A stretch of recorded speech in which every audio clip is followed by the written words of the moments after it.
Shalom. Shalom saudara, bertemu lagi di dalam kesempatan ini untuk merenungkan kebenaran firman Tuhan tentang bagaimana kita menunaikan amanat agung. Saudara, manakala kita memiliki sesepuh yang begitu kita hormati, bahkan dia orang yang benar-benar menjadi kepercayaan sebuah bangsa misalnya, dia akan meninggal dan dia memesan sesuatu hal yang penting untuk perjalanan bangsa ini. Kira-kira pesannya itu akan diingat atau tidak, saudara? Pasti akan diingat. Nah, Tuhan Yesus yang sudah rela datang ke dunia ini menjadi manusia untuk kita semua beroleh penebusan dosa, dengan segala misinya yang luar biasa untuk menyelamatkan dunia ini, yang sudah menyelamatkan kita juga yang percaya menjadi anak-anak Allah, sehingga kita boleh menemukan jalan untuk dapat bertemu dengan Dia. Bahkan kita sudah dipindahkan sekarang menjadi warga negara kerajaan surga, saudara. Dan Dia berpesan saat Dia akan kembali pada Bapa. Waktu hari-hari terakhir Dia setelah kebangkitannya, Dia menemui murid-murid, menemui semua saksi-saksinya. Dia berpesan, itulah amanat agung. Amanat yang harus kita benar-benar hargai, perhatikan, saudara. Amanat seperti apakah itu? Kalau di dalam khotbah-khotbah sepanjang bulan ini kita sudah melihat amanat agung ini, kita bahas dari Injil Matius, Injil Markus, dan kesempatan ini kita bersama-sama membahasnya dari Injil Lukas dan Injil Yohanes, dan dari Kisah Para Rasul. Mari kita baca bersama perikop yang akan menjadi bahan renungan kita. Lukas 24 ayat 44 sampai 49. Ia berkata kepada mereka, inilah perkataanku yang telah kukatakan kepadamu ketika aku masih bersama-sama dengan kamu, yakni bahwa harus digenapi semua yang ada tertulis tentang aku dalam kitab Taurat, Musa, dan kitab Nabi-Nabi, dan kitab Mazmur. Lalu ia membuka pikiran mereka, sehingga mereka mengerti kitab suci. Katanya kepada mereka, ada tertulis demikian, Mesias harus menderita dan bangkit dari antara orang mati pada hari yang ketiga. Dan lagi, dalam namanya berita tentang pertobatan dan pengampunan dosa harus disampaikan kepada segala bangsa, mulai dari Yerusalem. Kamu adalah saksi dari semuanya ini. Dan aku akan mengirim kepadamu apa yang dijanjikan Bapakku. Tetapi kamu harus tinggal di dalam kota ini sampai kamu diperlengkapi dengan kekuasaan dari tempat tinggi. Kisah 1 ayat 4. Tatkala Yesus berhimpun dengan rasul-rasul, maka dipesankannya kepada mereka itu, jangan meninggalkan Yerusalem,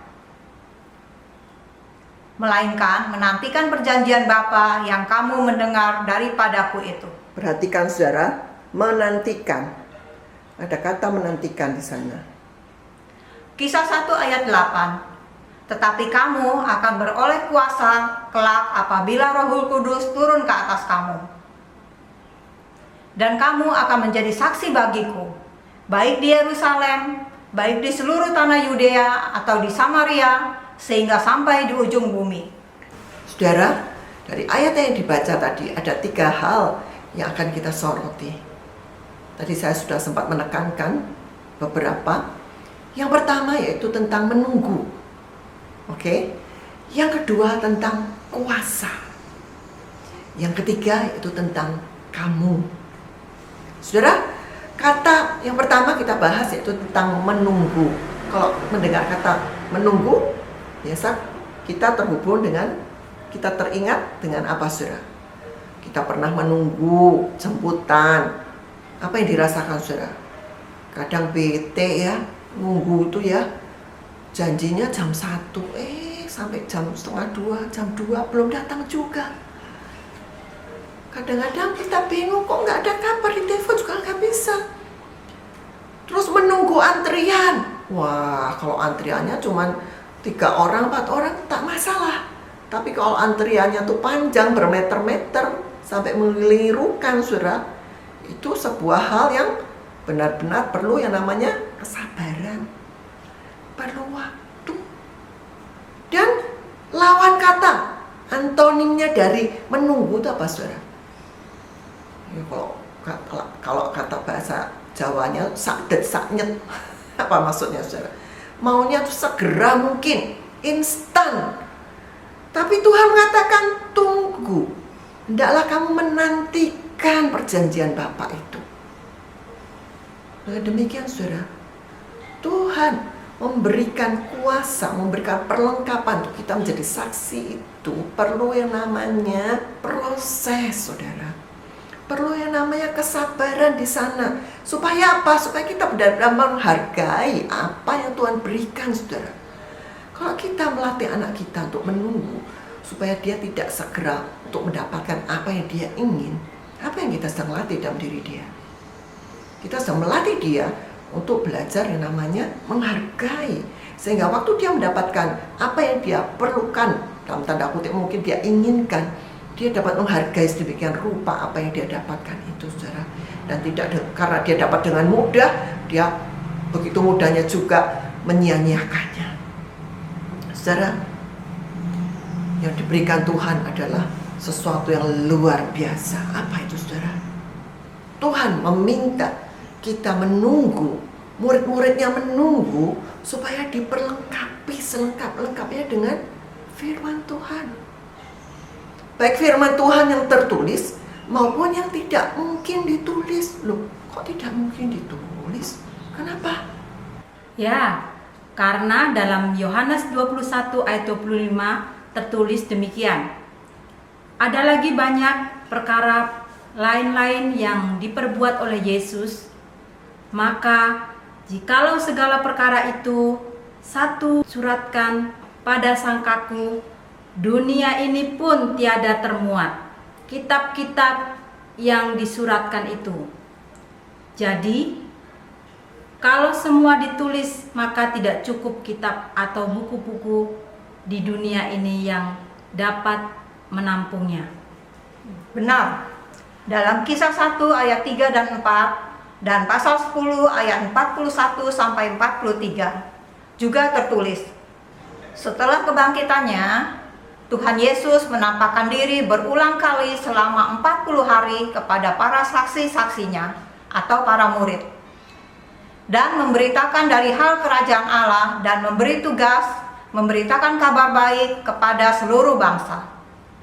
Jadi, selama 40 hari Tuhan Yesus menemui dan berbicara khusus dengan murid-murid, dan kita tidak tahu apa saja yang dibicarakannya karena tidak tertulis. Jadi, kalau boleh disimpulkan dari apa yang sudah disampaikan oleh pembicara sebelumnya, bahwa Yohanes 21-25 tadi, kalau semua ditulis, maka tidak cukup kitab atau buku penampungnya.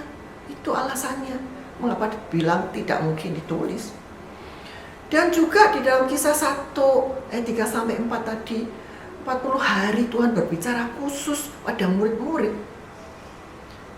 Dan apa yang dibicarakan itu kita tidak tahu apa saja yang dibicarakannya karena tidak tertulis, saudara. Tuhan juga meminta untuk murid-murid, para saksi itu menunggu supaya bertekun di dalam doa bersama. Murid-murid waktu menunggu, mereka bertekun di dalam doa bersama-sama. Dan menunggu itu untuk beroleh kuasa menjadi saksi Kristus, saudara. Kuasa yang dahsyat diberikan, yang diterima, saudara. Kata yang kedua yang kita mau tekankan tentang kuasa. Kamu akan menerima kuasa saat Roh Kudus turun ke atas kamu. Nah, kuasa di sini berarti power. Bahasa aslinya tertulis dunamos. Akar katanya yang biasa dipakai juga untuk dinamit. Saudara tahu dinamit? Biasa bisa meledak, mempunyai daya untuk eksplosif, memiliki kekuatan meledak, menghancurkan, menyebarkan. Tentu berita Injil dan kuasa Allah bukan untuk menghancurkan hal-hal yang baik, tapi justru menghancurkan apa, saudara? Menghancurkan kedagingan, menghancurkan dosa, menghancurkan kejahatan. Saat kuasa itu turun ke atas seseorang, dia akan menolong dan membawa kabar baik, dan kabar baik itu akan disertai dengan kuasa yang akan menghancurkan baik itu kedagingan, dosa, juga kejahatan. Dan kalau dikatakan tadi dia memiliki kuasa untuk kekuatan untuk menyebar, kalau meledak itu kan menyebar kemana-mana, saudara ya. Apa yang dikatakan menyebar itu apa yang menyebar, saudara? Kabar baik tersebut. Ya kalau kita benar-benar telusuri di dalam Yohanes, berita tentang kabar baik itu adalah tentang kasih. Kasih itu menyebar saat kuasa Allah turun atas seseorang menjadi saksi, dan saksi itu memberitakan kabar baik itu, dia akan menyebarkan juga kasih Allah di sana. Luar biasa. Berikutnya, manakala kita berpikir tentang kuasa, kita sering terkait dengan yang namanya dalam tanda kutip kesaktian. Wah, kuasa itu terkait dengan apa? Menumpangkan tangan atas orang sakit dan orang itu sembuh. Yes, tentu, karena itu juga tercatat di dalam Markus 16 ayat 17. Ada tanda-tanda menyertai orang yang percaya saat dia pergi memberitakan Injil. Tanda apa itu?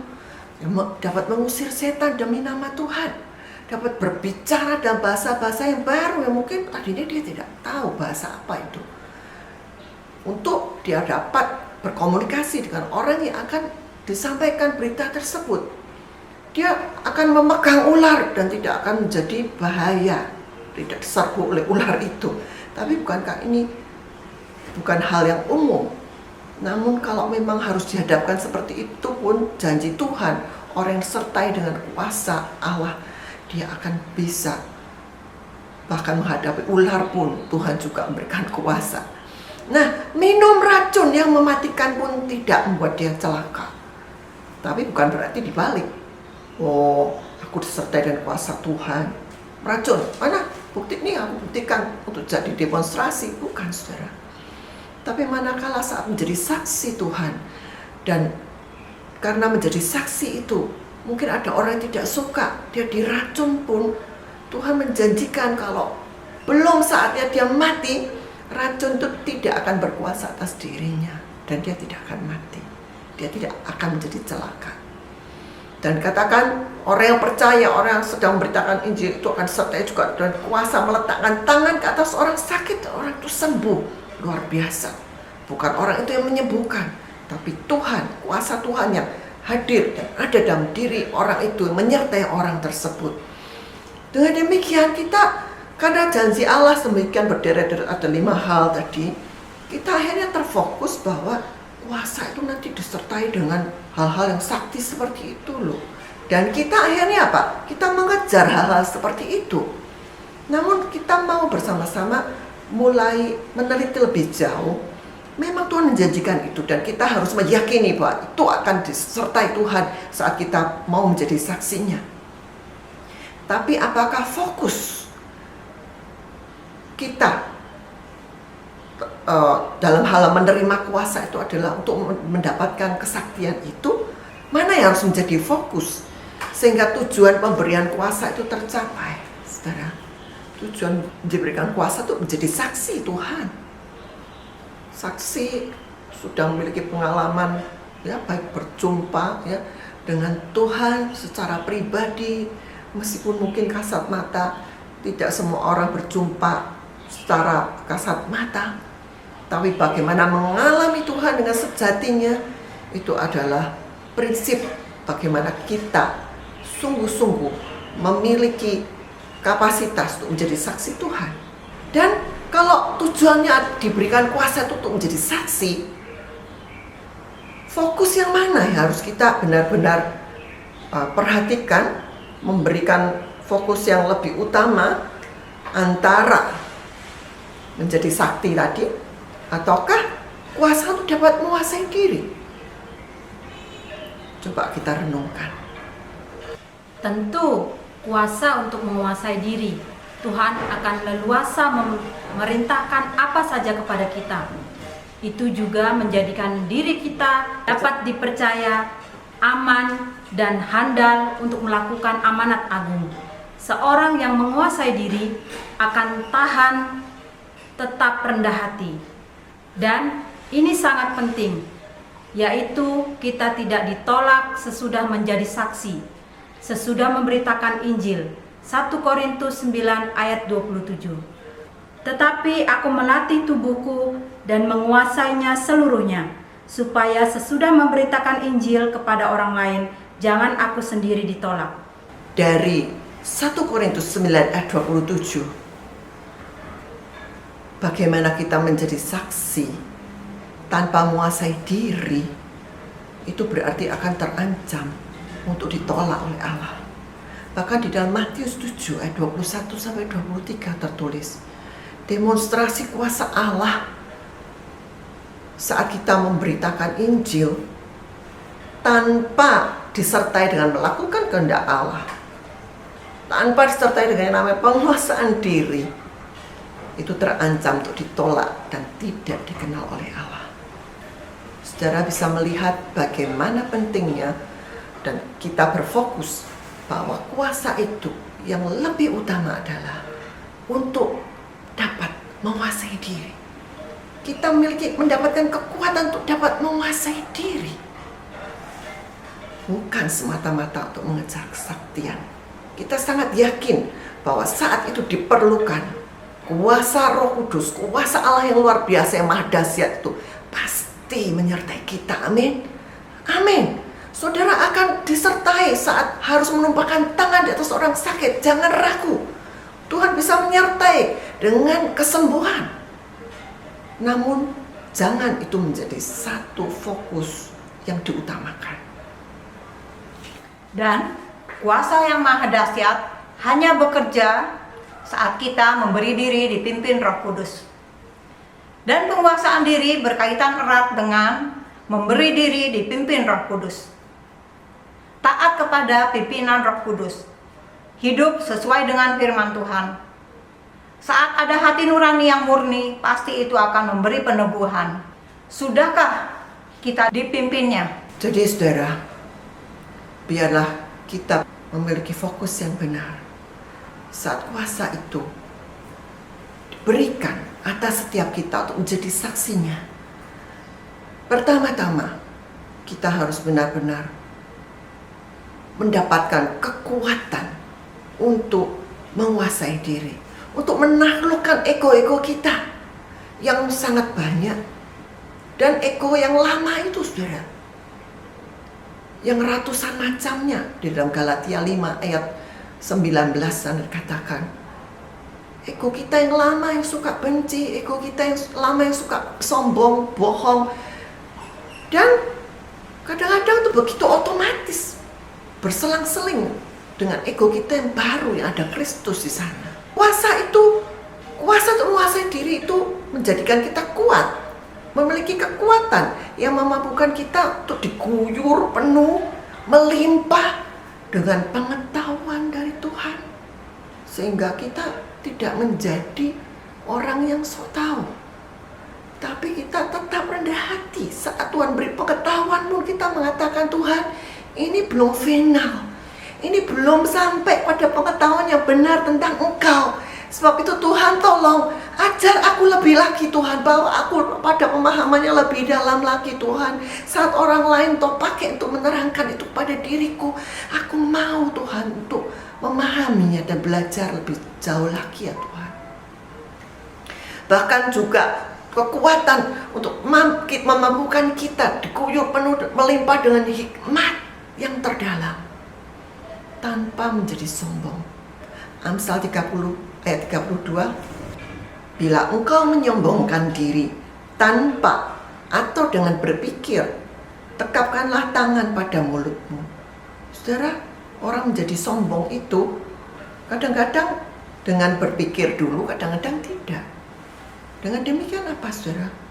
Saat kita belajar yang namanya menguasai diri, Roh Kudus akan mengingatkan kita sebelum kesombongan itu datang, sehingga yang namanya tanpa berpikir itu tetap dapat kita tangkap, sehingga kita tidak terjatuh di sana. Kuasa untuk menguasai diri itu akan menjadikan kita memiliki kekuatan untuk menjadi lentur memiliki kelenturan menghadapi kawan ataupun lawan. Dan juga kekuatan mematahkan pendapat-pendapat mereka. Itu lawan itu tadi saudara, bukan lawan dalam artian kita memiliki musuh, bukan. Orang-orang yang melawan firman Tuhan. Titus 1 ayat 9, tanpa menjadi jengkel atau berdosa. Kalau orang-orang terus berkonfrontasi tentang kebenaran firman Tuhan, kadang kita sebagai manusia, kok kita tidak menguasai diri, kita juga bisa terseret dalam kejengkelan. Namun saat kita diberi kuasa itu, itulah kuasa memampukan saksi-saksinya, termasuk juga Paulus saat itu. Dia dapat menaklukkan semua pikiran di bawah kaki Kristus. Kuasa yang memberi kekuatan untuk menguasai diri akan memberi resources yang resourceful, tidak akan kering bahkan saat seolah-olah tidak ada pihak yang mendukung. Sehingga manakala kita menjadi saksi Tuhan dan menaruh kita di setiap dunia yang Tuhan utus kita berada, saudara, orang sekeliling tidak mendukung pun, kita memiliki sumber resources, sumber yang kekuatan yang luar biasa dari dalam kita, yang powerful, yang luar biasa, terus menerus, tidak pernah kering. Luar biasa saudara. Sehingga kita tetap tahan, tetap tidak goyah, tetap tegar di atas kebenaran, walaupun sekeliling menggoncang kita. Bukankah itu hal yang dahsyat? Kuasa yang harusnya seperti itu benar-benar nyata dalam kehidupan kita sebagai orang-orang yang percaya, saksi-saksinya Tuhan yang akan melaksanakan dan harus melaksanakan amanat agung itu terus menerus panjang umur hidup kita. Kuasa yang besar dan maha dahsyat inilah yang disediakan bagi saksi-saksinya, gerejanya, bagi kita semua, saudara. Hal yang ketiga yang kita soroti dalam amanat agung kali ini adalah kata-kata tentang kamu. Kamu akan diberi kuasa, kamu akan menjadi saksiku. Ada kata kamu di dalam Kisah 1 ayat 8, juga dalam Lukas 22 tadi. Saudara, kamu di sini sering kita hanya mengartikan sebagai tunggal individu. Kamu cuma satu orang. Misalnya si Anu, ya satu orang itu. Tapi kalau kita mau benar-benar mempelajari dan benar-benar mau mendalami lebih jauh, saudara, kamu yang ada di ayat-ayat ini adalah kamu tunggal atau kamu jamak, saudara? Jawabannya adalah kamu jamak. Apa yang dimaksud kamu jamak? Kamu jamak adalah sekelompok atau komunitas yang kompak. Kamu yang harus tunggu, dan kamu yang diperintah untuk pergi. Bahkan pergi sampai ke ujung dunia, ujung dari segala seluk-beluk, ujung yang terdalam dari permasalahan dunia. Ilustrasi penambang. Bersama memegang tali berjajar, bekerja sama untuk menambang emas dan lain-lain. Yang tinggal di hulu hingga yang tinggal di hilir, dari yang berposisi tertinggi hingga yang terendah, dari pusat ke daerah, semua menjadi satu dalam sebuah koordinasi yang saling terkait. Saudara, saat seorang penambang emas, dia tidak mungkin menambang sendiri, dan itu akan membahayakan buat nyawanya. Dan kata kamu di situ, Tuhan tahu bahwa kita perlu bekerja bersama-sama, menyatukan kekuatan, mensinergikan, saudara, dan kita benar-benar menjadi kesatuan yang kompak, sehingga seperti penambang itu dengan tali-talinya, dia tidak perlu satu orang turun sampai ke dalam, ke bawah dasar galiannya, atau mungkin gua-gua yang begitu membahayakan. Namun cukup orang yang paling ujung di sana, yang lain tinggal mengoper barang tambang yang didapat ke atas, ke atas, ke atas, dan terus. Sehingga resiko diperkecil. Dan jangan lupa, kuasa yang dari Allah itu memampukan kita dapat bekerja sama dengan baik, memampukan kita menyatu sehingga menjadi kamu yang benar-benar siap untuk memberkati, menjadi komunitas lilin-lilin yang bersinar terang, yang cukup terang menerangi kegelapan di setiap dunia yang ada. Ilustrasi yang lain yaitu tentang orang sekampung yang sedang mencari anak terhilang, saudara. Tempat tinggal mereka, kampung mereka itu penuh dengan alang-alang begitu tinggi, dan anak itu hilang entah di mana, tidak ditemukan. Dan mereka tahu terakhir anak itu main masuk ke dalam ladang ilalang itu tadi. Ketua kampung berpikir, wah, kalau kita masing-masing berjalan mencari sendiri-sendiri, kita sendiri bisa hilang juga. Karena ladang ilalang itu begitu luas, tinggi-tinggi, dan bisa satu sama lain terhilang. Tidak bisa menemukan jalan keluar. Bagaimana? Apa yang mesti dibuat? Mereka mulai berpikir, akhirnya mereka bergandeng tangan. Sampai mereka bisa melingkari itu ladang. Dan mereka mulai jalan, mulai bersama-sama, maju. Akhirnya ditemukan tidak, saudara? Ditemukan anak itu. Tanpa membuat yang lainnya juga terhilang.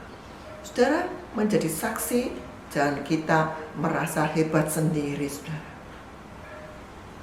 Tanpa bersama-sama dengan komunitas, kita tidak akan mengalami dahsyatnya kuasa yang bekerja di dalam kamu yang berarti sebagai komunitas, saudara. Itu juga terkait dengan ilustrasi jaringan listrik, saudara. Kok sudah tahu jaringan listrik dari Jawa ke Pulau Bali? Itu jaringannya utuh tersambung, saudara. Supaya apa? Ya akhirnya sepanjang Pulau Jawa, sepanjang Pulau Bali benar-benar dapat menerima terang dari PLN itu.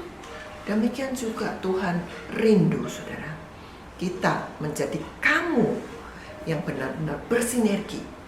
Kamu yang sekalipun berbeda-beda tetap memiliki kesatuan, kesehatian di dalam kasih Kristus, sehingga kuasa Allah boleh dicurahkan dengan luar biasa.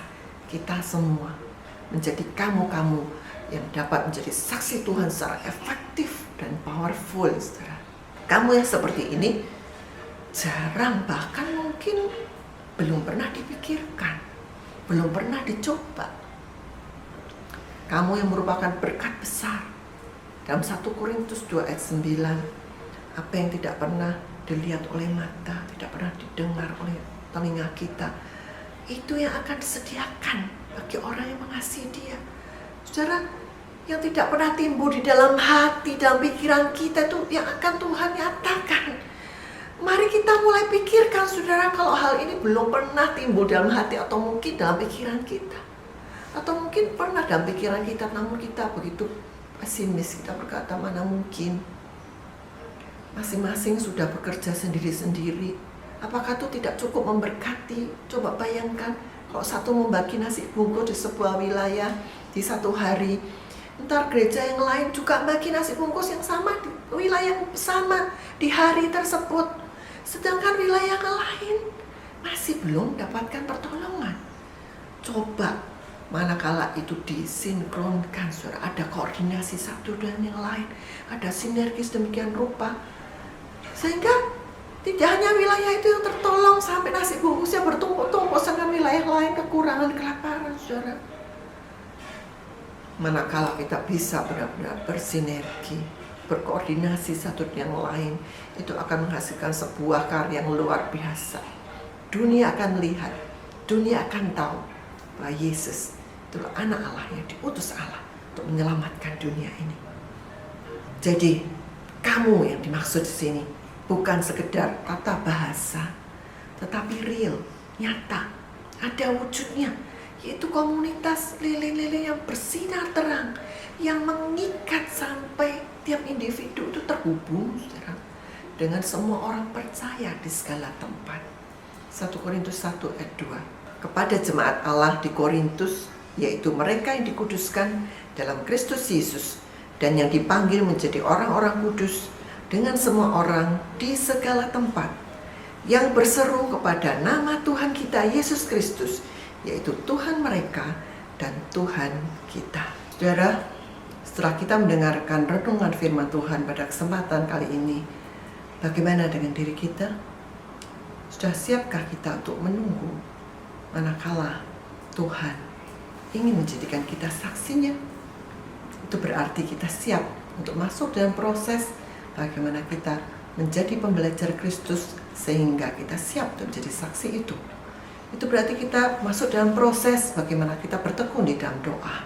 Kita benar-benar meyakini bahwa kuasa itu dicurahkan untuk kita belajar dan terus berlatih dalam menguasai diri kita. Sehingga kuasa yang diberikan itu tidak menjadi sia-sia, melainkan kita boleh mensinergikan satu dengan yang lain menjadi kamu yang bergerak menjadi saksi Kristus efektif buat menerangi dunia ini. Amin. Mari kita bersama-sama untuk masuk di dalam doa. Tuhan, kami tahu kami sedang ke proses terus dan terus sehingga kami boleh makin mampu Tuhan, makin berlayak ya Tuhan untuk menjadi saksi-Mu. Bukan berarti kami tidak dapat bersaksi sebelum kami belajar. Namun kami tahu saat kami mau membekali diri kami dengan pembelajaran sehingga kami boleh mengerti isi hati-Mu ya Tuhan. Kami boleh menangkap hal-hal yang lebih dalam saat kami belajar bersama-Mu. Hal-hal yang secara pribadi Engkau berbicara pada setiap hati kami, sehingga kami boleh menjadi saksi-Mu yang boleh mengalami, diperlengkapi dengan kuasa yang dari tempat maha tinggi itu, diperlengkapi dengan kuasa dari Roh Kudus yang akan menolong kami, memberi diri kami dipimpin oleh Roh Kudus, sehingga Engkau dengan leluasa Tuhan dapat mencurahkan segala pengetahuan, hikmat, bahkan Tuhan segala karya-karya yang luar biasa melalui diri kami. Dan Tuhan, di dalam diri kami bersama-sama dengan jemaat-Mu, bersama-sama dengan komunitas yang ada, sehingga kami semua boleh menjadi komunitas lilin yang menyala ya Tuhan, untuk menerangi dunia. Bagaimana Engkau mengutus kami di setiap dunia. Engkau izinkan kami Tuhan, Engkau perintahkan kami untuk kami berada di sana. Terima kasih saat kami berada di dunia pendidikan, saat kami berada di dunia bisnis, saat kami berada di dunia rumah tangga kami masing-masing. Biar kami benar-benar menjadi saksi-Mu yang hidup, saksi-Mu yang benar-benar dapat dipercaya Tuhan, dan bukan menjadi batu sungguhan, melainkan boleh menjadi berkat, membawa orang-orang sekeliling kami boleh mempercayai Engkau, memuliakan Engkau, meninggikan Engkau Tuhan. Terima kasih. Di dalam nama Tuhan Yesus Kristus kami sudah menalaskan doa kami. Haleluya.